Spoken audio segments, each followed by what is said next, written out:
You got to be ready.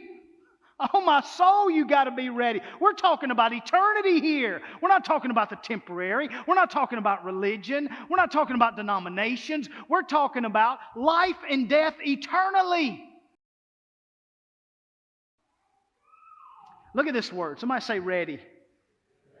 Say ready. Readiness. This word means prepared. Okay? Preparedness. It means, in the active sense, it means to make ready. I'm going to make something ready. In the passive sense, it means be ready.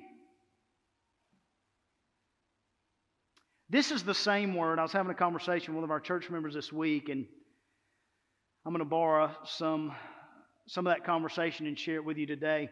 This word readiness is the same word that is used by the Lord Jesus in the original language, the same word that's used when Jesus is talking to His disciples. And He tells His disciples, I'm going to prepare a place for you. Same word. Now, why did Jesus speak that way? Why was He talking to His disciples in that way? Well, His disciples, He called them from Galilee. They were Galileans. And Jesus would often use, as He talked about Himself and His followers, He would use this imagery of the bride, and that was the mystery of marriage. You have the bride, and you have the groom, and you have Jesus as the bridegroom, the church as His bride. So Jesus sometimes would talk using Galilean wedding language. Galilean wedding was some different from other Eastern weddings in that not all of them were arranged. In fact, most Eastern weddings, I know in our mind we think arranged marriages, but not so with a Galilean wedding. The bride had the choice to reject or receive the proposal. If she drank the cup of wine that the groom-to-be would bring her, that means she would receive this invitation, this proposal. If she rejected it, it means she refused it. So you and I have the choice. We can either receive the bridegroom's invitation to come to Him, all you who are weary and heavy laden, and I'll give you rest, or we can reject it. If the bride-to-be received the proposal, they would enter into this time of betrothal period, lasted around a year, where the groom would leave the bride-to-be and go, get this, go to his father's house.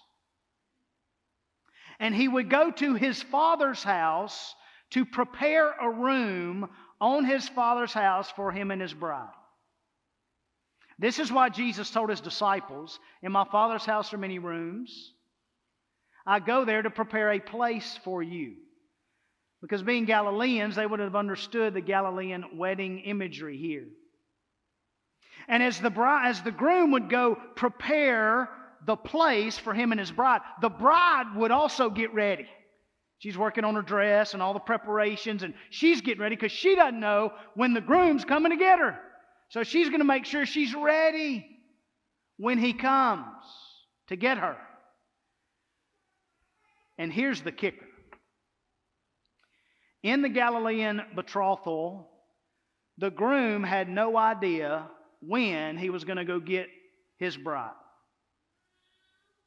His father would tell him when it was time to go get his bride. This is why Jesus says in Matthew 24, nobody knows the time or date.